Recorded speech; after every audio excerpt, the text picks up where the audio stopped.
Hi, I'm Lisa from Beyond Authentic Witchcraft, and in today's video, I'm going to be unboxing, reviewing, flipping through the entire Trick or Treat Tarot. So if you want to see what this tarot deck looks like and if it's any good for spooky season, stay tuned. Hi, I'm Lisa, a practicing liminal witch and tarot reader with over 28 years experience in helping people find guidance through the cards. On this channel, I talk about all sorts of witchy, spooky and mystical things that interest me and I hope will interest you too. Welcome to Beyond Authentic Witchcraft. Okay, so as I get the cellophane off, this is actually produced by Llewellyn. Now, anybody who's into tarot will know the name Llewellyn. They actually do really good books and decks of cards normally, so I'm quite excited for this. Now, I'll put the details on screen as to where you can get it. This was actually bought for me by my other half. I think he got it on Amazon, but this retails at $31.99. And I think he picked it up for around £27, including shipping. So it comes in a really nice, sturdy box. And it says on the back, when black cats prowl and pumpkins gleam, shuffle the cards on Halloween. Welcome goblins and ghouls to a tarot deck of frights and fun, disguises and delights, divination and daring adventure. Featuring the irresistible illustrations of Jonathan Hunt and the expertise of best-selling author Barbara Moore. This Rider-Waite-based deck is easy to use and includes a full-color guidebook for exploring the cards. Trick or Treat Tarot provides exactly what you need to confront fear, peer into the future, and create a unique identity that suits you every day, not just on the spookiest night. So there we go. That looks really interesting. So we're going to be going through this then. So open it up. Oh, first of all, the first thing I see is this rather gorgeous lining. So it is a magnetic closure box, so you can see the magnet's just there. But look at this purple lining with the skulls. I wonder if that's the back of the cards, and this purple silk thread to pull the to get the book out with. So it's a full-size book.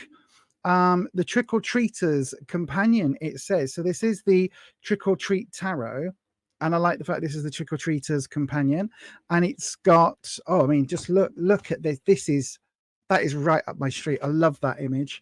Oh, in fact, there's lots of images. It looks like, yes, we do, for all of the majors and the minors. We've got a full page picture of what the cards look like, and then a full description, including reversals. And there's a good couple of paragraphs, actually. So there's quite a bit of information. I like that.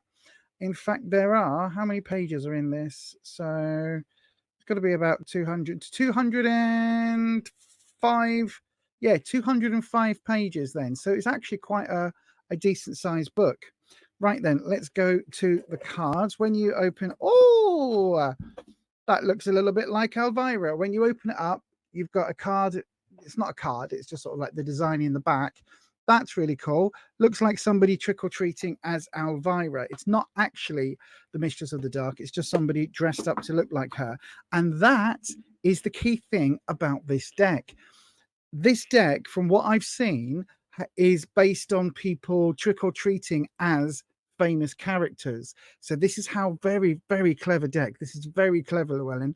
This is how they get round using images that we would recognize from pop culture without them having to buy all the individual IPs, because that way they can use the Addams Family or Freddy Krueger or whoever, and they can use that in the cards and just basically say, it's not Freddy Krueger, it's not the Addams Family, it's people dressed up like them. So that's very clever. Right, we'll move the book and that to one side, and I'm going to bring in the other camera and we'll have a look at the cards individually. There you go. So the first thing I notice is that they are an incredibly glossy deck, but they're actually really nice. They've got a nice weight to them, a decent size, a decent feel. And yeah, right then. So let's have a look. I'm going to bring the cards, the camera a little bit closer. So then let's just have a look at each of the cards. So this is the full. So I like the play on the original full, obviously based on the Rider-Waite, where you've got somebody walking off a precipice being stopped by their dog or their cat. And obviously this full is just a young person dressed up as a ghostie with a little pumpkin sweetie bag thing, a pumpkin pail, I guess, a bucket for their goodies that they're going to be given tonight.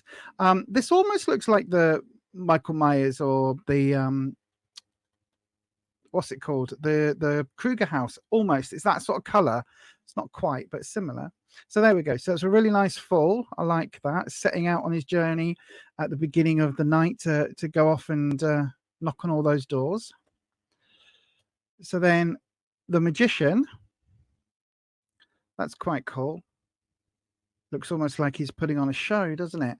But I like that. So yeah, a bit more stage magic rather than sort of magical magic. Almost looks a little bit like Orko from He-Man. I don't think it is, but it almost looks a little bit like that. But you can see the tools they've got there: pentacle, the cup, the sword, and the wand. So the 4 suits. But we've also got things like the candle. So some magical correspondences going on there as well. But I do quite like that. All these cards flying in the air. It looks like me when I've tried to do a riffle shuffle. The High Priestess. Oh. Now that's interesting because she does look like a tarot reader. This is almost how I want to present. If I lose a bit more weight, this is how I want a lot more weight. This is how I want to present when I do the tarot, the circuit, and do the tarot fairs and the psychic fairs and things. That would be really cool. But I like this. So obviously in the standard High Priestess, you've got the 2 pillars behind, and here we've got the white and the purple, the stars and the moon, representing those 2 pillars. And I think this is a pomegranate, which we often see. And yeah, she's got the cards there and a lovely crystal ball. I like that. I really like that, actually. I've been booked before to do a couple of Halloween-y type events where I'm booked as the, stereotypical fortune teller. I've never quite dressed up, but that's really cool. So the Empress. Okay. Oh, look. Oh, okay, I can see it now. She's a kangaroo, and her baby in the papoose is like the baby in the pouch. That's really cool. I don't know what's in her hand there. It looks almost like a skateboard from here, but that's really cool. Look. And then you see the kids going up and getting their treats and hopefully not tricking her. And so again, this element of family is really, really strongly there. You lose out on the abundance maybe, but there's definitely a very strong family vibe there. It's almost like, look, she's looking at us. Can you see? That's really cool. That's cool. I like that. It's a fun Empress. The Emperor. Oh, what's that from? Sleepy Hollow. That's Sleepy Hollow. We've got a Jason Voorhees, a Wolfman, a fairy, and just a doggo. But that's cool for the Emperor. I like the purple because purple is often seen as a royal color. It's a color of literally like royal cloaks and things like that. So I like the fact they've chosen to put him in this, but quite cool, isn't it? Very obviously Sleepy Hollow. Or the Headless Horseman from Sleepy Hollow. The Hierophant. Would this be... Oh, I don't know. This looks almost like Mr. Rogers, doesn't it? In the neighborhood. I think that's what that looks like. We've got a skeleton, a cat, a firefighter, somebody wearing purple with a purple sword, and a ghosty. So I like that. I don't really get the Hierophant element there. There's nothing guru-ish or I guess wise. It's almost like a spooky storyteller. Right, a storyteller. That makes sense. No, this is one of the cards I did see online. I love this because if you look, it's obviously Morticia and Gomez, right? It's obviously them, except it isn't because Morticia's got black hair, not purple, and Gomez doesn't have a ponytail. So this is just 2 people dressed up in something that, without saying it, this deck is saying, I mean, it might be saying it in the book, but this deck is literally saying, look, it's the lovers. And one thing we know about the Addams family is that these 2 adore and love and lust after each other still after all the years of marriage. So that's cool. I like that. The Chariot. Okay. It's Dr. Zeus, the Cat in the Hat.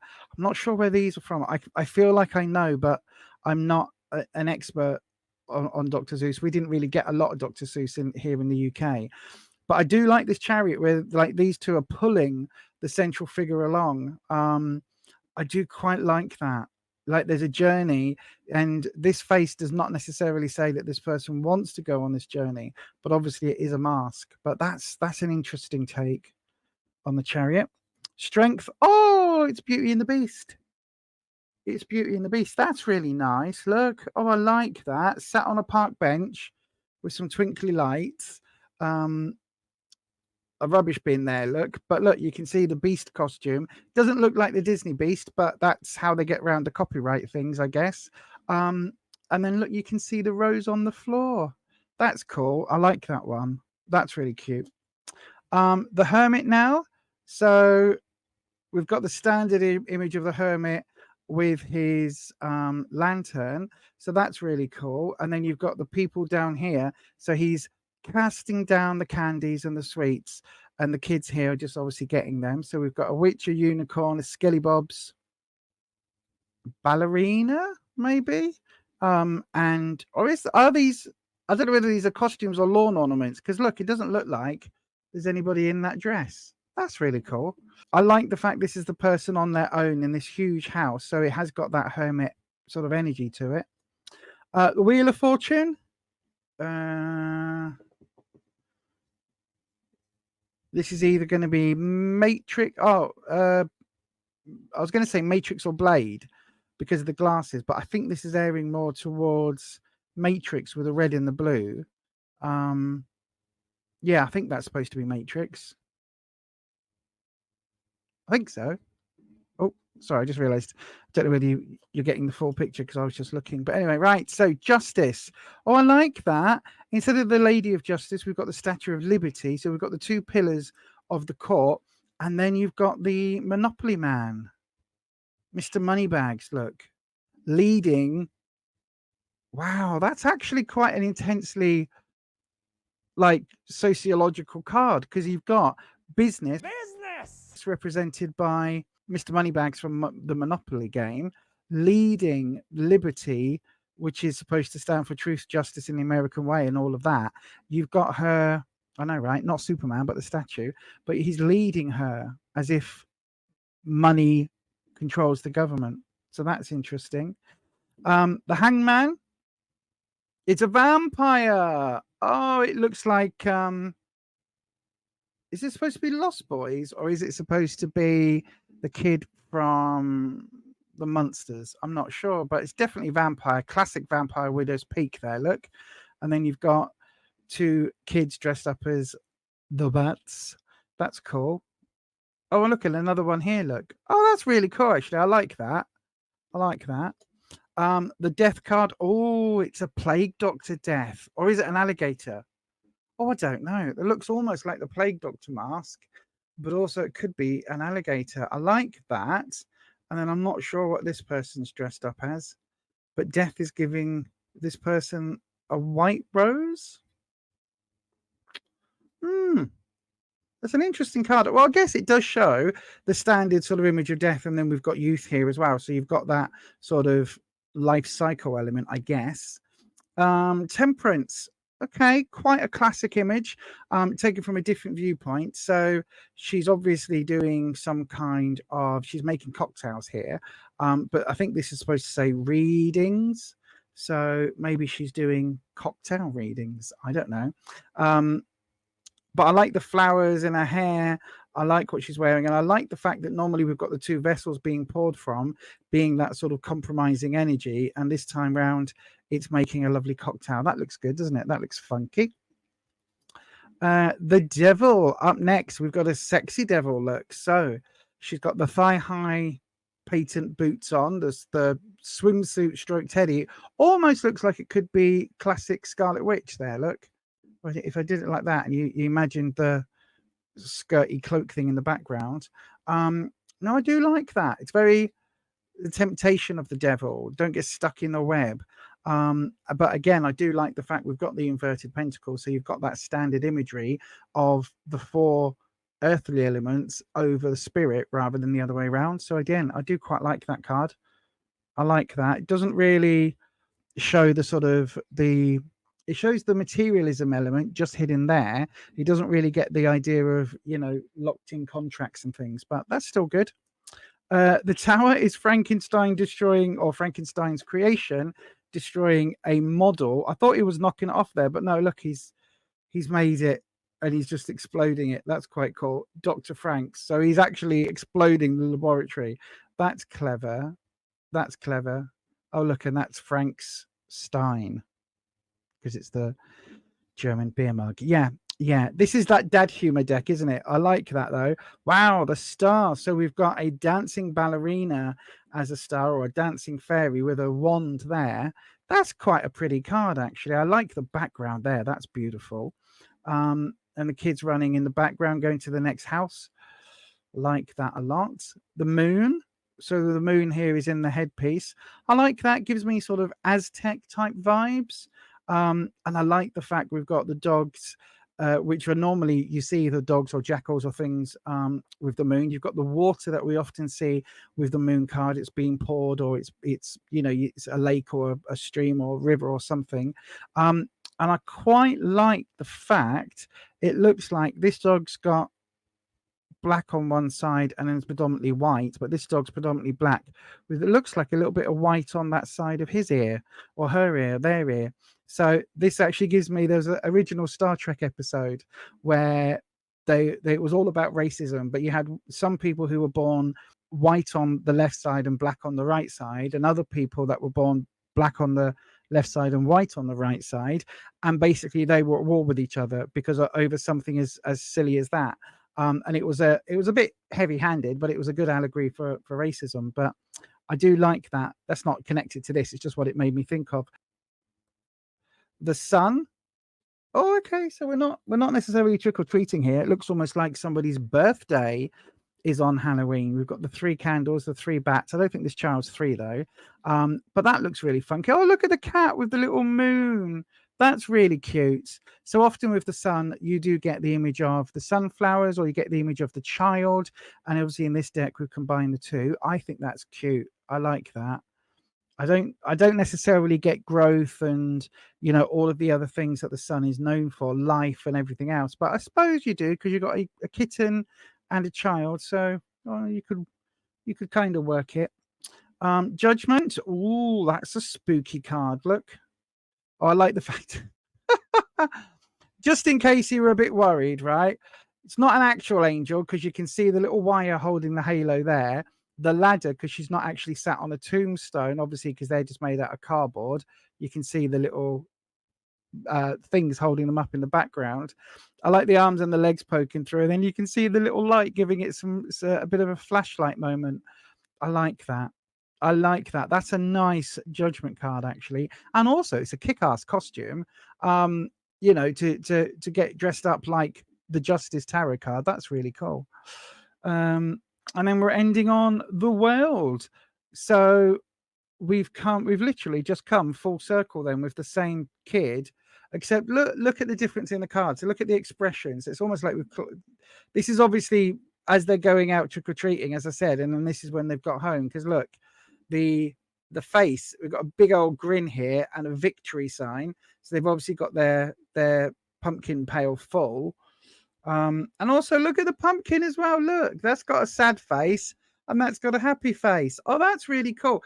I was thinking, is it the same house? But it can't be the same house, because this one's got this rather lovely wreath, whereas this one doesn't. So, but that's really cool. So obviously in the world card, you often see the wreath with the young, sometimes naked, sometimes not, woman in the center of the wreath, talking about a portal. But here the portal, the wreath is there, but the portal is the doorway going from outside inside, taking your treats with you. Oh, look, you can see because I don't know this person's gender, they've dropped the lollipop and a sweet there coming out of the bucket. That's really cool, actually. I like how that brings us full circle. I like that a lot. Right, let's look at the minors. So yeah, so far I really like that. Now, before I go any further, let's look at the card stock itself. So it's standard tarot card stock, decent stock. It's the standard sort of tarot size as well, so that's cool. Right then, let's go through. So the Ace of Wands, we've literally got a wand, but that's cool.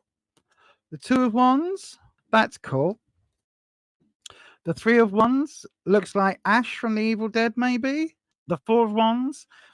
The Five of Wands, a bit of upheaval, bit of an argument, bit of disagreement. The Six of Wands, Whack-a-Mummy, and it's obviously a mummy.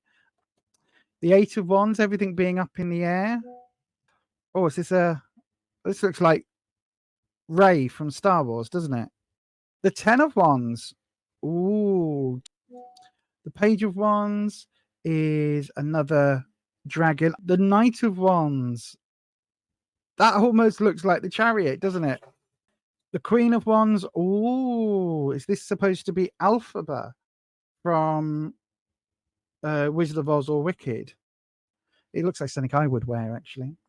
And then the King of Wands, sat in his coffin. Now this looks familiar. This sort of image looks familiar, but I can't quite place it. Oh, I don't know. Let me know if you recognize this down in the comments. I will probably work out who it is as I'm editing this, or even when we have a look at the book, maybe. But I like the little ratty, as somebody who's got ratties. The Ace of Cups, I like that sort of a standard Halloweeny goblet, with a bat flying a bit of pumpkin over it, as you do. The Two of Cups, romance. So we've got, it's Romeo and Juliet. Look, they could not afford to pay their bills, so Romeo'd what Juliet. That's a nice little. I'm sure Shakespeare wrote that. Three of Cups. Oh, so this. It's a scene from Macbeth done with the witches from Hocus Pocus, or maybe it's a scene from Hocus Pocus. But that's really cool. I like that. Because again, it's with the hair, you can see it's based on that, but without going into the colors or anything else. They're not giving any of that away. They're not about to get sued, are they? Another the Four of Cups, another dragon. Interesting that these four are upside down. We've got a skeleton hand saying death by chocolate. The Five of Cups, this is a bit more traditional.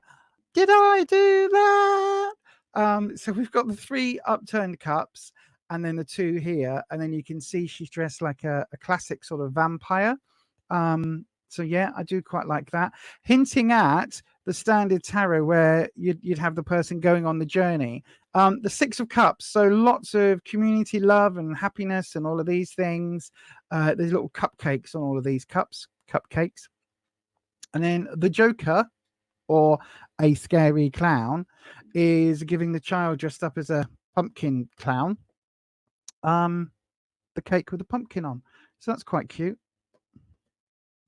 The Seven of Cups gives us a version of Tinkerbell. Pick your poison. Oh, I like gifts, things that you can't take, or difficult decisions to make. Bit of a dark Tinkerbell. What's this? Oh gosh, what is this? Don't know what that's from. If you know the reference to this one, let me know. Unless I a mermaid, the Little Mermaid. Obviously it's Ariel, with the creature from the Black Lagoon there as well. That's cool. Oh, one of my favorite films. And this looks more like the original artwork, so that's really cool. Wizard of Oz here, obviously, with the flying monkeys and the field of poppies, and Dorothy the Scarecrow, the Cowardly Lion, and obviously the Tin Man. Page of Cups, that's cool. Look, underwater. Is she a jellyfish? Maybe she's a jellyfish. The Knight of Cups. Oh, this looks like Eric from the Dungeons and Dragons cartoon. Almost looks like that, but I like the Knight of Cups. The Queen of Cups. Oh, still giving the similar sort of energy to the Empress in the way, and it's a similar position to the standard Empress. But I like this sort of, it's Sally from Nightmare Before Christmas. The King of Cups then. Who had, hang on, was it the mermaid? The Little Mermaid that had the picture. Yes, it was. Look, so the Nine of Cups has the creature from the Black Lagoon, and then we've got the actual creature from the Black Lagoon here as the King of Cups. So she's obviously got a bit of a crush on the King of Cups. That's cool. I do like that. What else? What's the next one? Swords. So I'm expecting some spooky ookies in this one. So we've got the Ace of Swords. It's not coming through the clouds. It's coming through a curtain. So yeah, that's really cool. Oh, I know with the red light up things, you'll probably all be thinking it's another Star Wars reference, which it could well be, but this is giving me something else, and I can't think what it is. It's not Psylocke, who was one of the X-Men. There's something else, but this is giving me, again, let me know down in the comments if you get what this reference is. Again, I will double check in the book. The Three of Swords. Okay. brokenhearted. Somebody's dropped their pumpkin and then they've got all the swords go into it. That's quite a sad image, isn't it? Quite sad. The Four of Swords. Oh, I like. The Five of Swords. So again, normally dealing with a battle, you've got a crayon. Maybe that's an orc. And I don't know what that would be. The Six of Swords then. Oh, another. Oh, this is the River Styx. Look. Oh, I like this. This is like a tunnel of love. So we've got someone as a fairy, and then a child dressed up here with a little glow lamp. And then this is obviously a figure beckoning them in. Seven of Swords. Standard imagery, but I do like it's a court jester. Obviously coming away from a place you've got loo rolls and all sorts coming off there, look, but they've dropped two, so there's so much going on that they've dropped a couple of the swords. Another mummy for the Eight of Swords. I feel like we're maybe getting a bit too much similar images on different cards, but that's cool. The Nine of Swords. Wow, that would give you nightmares, wouldn't it? Literally, look at that. Talk about sleepless nights. The Ten of Swords. Wow, it's like a giant voodoo doll. I don't know what this almost looks like one of the Jawas from Star Wars, but it might not be at all. So that's another one. Page of Swords, you'll have to let me know. The Knight of Swords. Oh, it's a ninja, but it also has a glowing stick. So again, that's given me ... cartoon comic book thing memory, but I don't remember it well enough to go, oh, that's what it was, definitely. The Queen of Swords. Is this Elsa? It does look like Elsa, doesn't it? But this one's a little bit older and she's wearing glasses. Like the blue pumpkin. That's nicely done. The King of Swords is another. Oh, it's sort of. Oh, no, this is weird because you've got the Scream mask with the glowing eyes to make it definitely not Scream. But then it's kind of in a raggedy costume, almost like the Grim Reaper, and it's holding a sword. So again, maybe a bit of a mixed idea there. And then we go to the last suit, which is Pentacles. So are they all going to be pumpkins? Oh, they are. Oh, that's cool. I like. Right. So obviously the Ace of Pumpkins, somebody just holding a pumpkin with the vines going around their hand. Gives me maybe a little bit hint of poison ivy, maybe. The character, not the condition. The Two of Pentacles. The Three of Pence. Oh, that is a scary, not skeleton, a scary scarecrow. More pumpkins. Now, this is Sandy. Again, I'll have to check the book, but that's a very cool image. I like that. Oh, now this looks more like the Myers house. It's giving me that vibe of the Myers house. It's definitely not Freddy's house, but it is giving me that vibe. The Six of Pence, another Wolfman. I do quite like. I like how lame this costume is. A couple of furry feet, and then just a normal pair of trousers and shirt with a mask. But that's quite cool. I like. Oh, Elvis the Pelvis. A bit of Elvis Presley with a porn star dash. This deck is making me smile. If nothing else, it's a fun deck. I like. The Eight of Pentacles then. Oh, look, it's the Cruella and 1001 Dalmatians trying to paint this one's face. Like, oh, I don't want my face painted. I don't want to be a dog. Oh, there she is. Look, Elvira, or somebody who looks like Elvira. Almost looks like it's Cher in a costume to look like Elvira. Sure. Oh, look, there's the monsters. Dun, dun, dun, dun, dun, dun, dun, dun. Bam, ba-dum, bam, ba-dum, bam, bam, bam. So that's the 10. I like that some of the cards are really telling the story of the costumes, and some of the cards are really telling you the story of the card. So I don't think this is a deck for beginners, but we'll go into that. Oh, that's a little bit fucked up Donnie Darko, isn't it? Eric the Viking. You've got a Viking dude. Oh, with a Pokemon. Is this a Pokemon card? Is this a Pokemon person? I don't know enough about Pokemon. Is this a Pokemon character? I don't know. Again, check the book. The Queen of Pentacles then, where she's eating a cookie is she supposed to be a witch with the children here in the fireplace? Is this supposed to be the witch in the Hansel and Gretel stories, maybe? And then lastly, the King of Pentacles. Now that's a really cool Wolfman. That's really cool. Again, I like the purple for that regality. Oh no, it's not. Look, it's the big bad wolf from Little Red Riding Hood. Oh, that's even cooler because you've got the Red Riding Hood's cloak and the basket for Grandmama's house. That's very cool. So yes, that is the deck. That is a very, very cool deck. Okay, so this is the book. Let's see how detailed we think the cards are. What was the... Let's find one of the ones that I wasn't sure what it was. Oh, hang on. Let's just have a look though. First of all, we've got some of the cards depicted. We're talking about tarot rules. Oh yeah, that was one of them, wasn't it? That's one I need to know what that is supposed to be. Then we've got the little bit of history about the tarot, what you can ask, how to do a reading. And then we've got the majors. So the Fool, the Magician we've just seen, the High Priestess. I do like that image.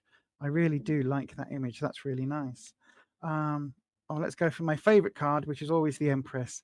On Halloween, those who are not generous with treats run the risk of being victim of tricks. Our kangaroo Empress will never be in danger of All Hallows Eve mischief. She is the quintessential mother figure, that's the family element, admiring all the costumes and bestowing candy. All who knock on her door are sure to find a warm welcome if they come in peace, though she is fierce as a tiger if her loved ones are in danger. I like that. Right, let's skip a couple. Oh, here we go. The Hierophant. Hierophant is a funny word that describes a very useful kind of person. In tarot, it represents a teacher or mentor. Okay, a little bit of a different one. Back in ancient Greece, hierophants were people who explained really hard things, like sacred mysteries and esoteric rituals. These days, we have teachers, mentors, and authors who explain really hard things to us, like how to deal with our feelings or confusing situations. This modern hierophant captivates his audience as he educates and entertains. There are times when the right response is to try something new. When this card comes up, it is not one of those times. The Hierophant wants you to make things easier for you by showing you a tried and true method. You might think it's boring or that they are just trying to control you. They aren't. At least right now, consider taking the traditional approach to see how it works out. It might save you a lot of time and energy. If that approach is too boring or doesn't work for you, you can always tweak it later. Again, this is where you really do need the book to really get that. You wouldn't necessarily get all of that from the picture, but interesting, there's no description of what the picture is showing you. You're just supposed to know. Yeah, there's nothing in there even giving a hint at Adam's family. So I guess that's how they've done it. Look, so we do get a full depiction and a full-size picture for each of the minors. So that's really good. I love the glossy. This is a really high value and highly well produced book. So yeah, I like that. I like that a lot. So yeah, lots and lots of... Oh, and there's lots of spreads in the back as well. Oh, so yeah, we've got 4-card. We've got more 4-card, 5-card spreads. I think there was a 3-card. There's lots of here actually today. This is really good. I like the glossy feel, actually. I must say, the glossy feel of the cards is rather nice to work with. Even though, as you can see, I still can't riffle shuffle properly. It's getting better. It's getting better. But yeah, let's give them a good old shuffle. Now these feel really nice in my hand because they are glossy, and I don't normally like glossy decks. But I do like the way they glide over each other really smoothly. So that's actually really funky. I like. Again, another thumbs up. So then in the book, they do give you lots of different spreads. So I've just got 4 random cards, no particular question, no connection with my dragons or anything. And I'm just going to show you what each of in this particular trick or treat spread, what the cards would represent. Okay, so this would be the first card. And we've got here the Page of Wands reversed. Now, it says here that the first card would be your costume. So how you are approaching the situation. So the Page of Wands, pages for me are really youthful, innocent energy. Wands for me is all about security and confidence and self-esteem and all of that. I love the fact that it's a dragon, look. So yeah, so I would say that if the situation is maybe somebody looking for a new job, right? So then that would be how they're approaching that. The second card, this is a trick. So this is a challenge or obstacle. And we've got the 9 of Swords reversed. So that would be talking about, you know, nightmare situations, lack of sleep, tiredness, all of that. So that would come into play. And the third one, which is this one here, would be treat. So something that helps the situation. And then the outcome is called the bag of candy, what you get or the result of the situation. That's quite a nice spread, actually. Very simple spread, but I like the little Halloween twist that they've given to it. So yeah, that's cool. And there's lots and lots of other spreads. There's an ancient Celtic method of divination, so a version of the Celtic cross. And then we've even got an afterword there as well. I think this is a really fun deck, actually. It looks like there's lots of other images in here, not just the pop culture references that the costumes are based on. There's lots of other little things that I'll probably spend a bit of time just flicking through and getting to know. But I like how it's done. I like the fact that the cards and even the spreads have been given that Halloweeny twist, but they're really sticking to some really good meanings from the actual tarots, from the traditional tarot deck. And I cannot wait to start using this in Spooktober. So I'll be using this and some of my other spooky decks alongside the Fifth Spirit Tarot, which is my current absolute favorite deck. I really like it. I think it's really cleverly done how they've got around the copyright and intellectual property issues. And I love the fact that there still isn't, there was a kid in a hockey mask, but there isn't a Michael Myers, a Jason, a Freddy, a Pinhead, those sort of horror movie things. It really is sticking to sort of like the traditional universal monsters and the sort of some of the more, and then we get things like Elvira. So I guess it's a mix, isn't it? But there isn't any of the spooky, scary horror villains in there, which again, a deck that's showing kids trick-or-treating, again, I really like. So there you go. Those are my thoughts. Do I think it's worth the value? Absolutely. I really do. It's a beautiful presentation. It's a nice sturdy box. It's the quality you expect from Llewellyn. And the only thing I can see some people not being too happy with is the glossy finish. But for me, I actually really like it, and it helps the cards to glide. So there you go. Let me know your thoughts and feelings down in the comment section. It doesn't look like the book has got particular references to what the costumes are, so all the ones that I missed in the flip through, please let me know down in the comments, because otherwise I will spend weeks and months trying to figure it all out. And if you know, just please let me know. I've got more deck reviews and flip throughs on the way, so if you'd like to see more of those, I'll put a card just here. And right here's the playlist for all of our podcast episodes. Myself and Necroneil from the Necronomicon zine talk about witchcraft, magic, and all sorts of weird and wonderful things. So if that sounds like something you like to listen to or watch, click on that as well. But that's it for me today. And as I always say, stay you, stay true, stay authentic, and happy Spooktober.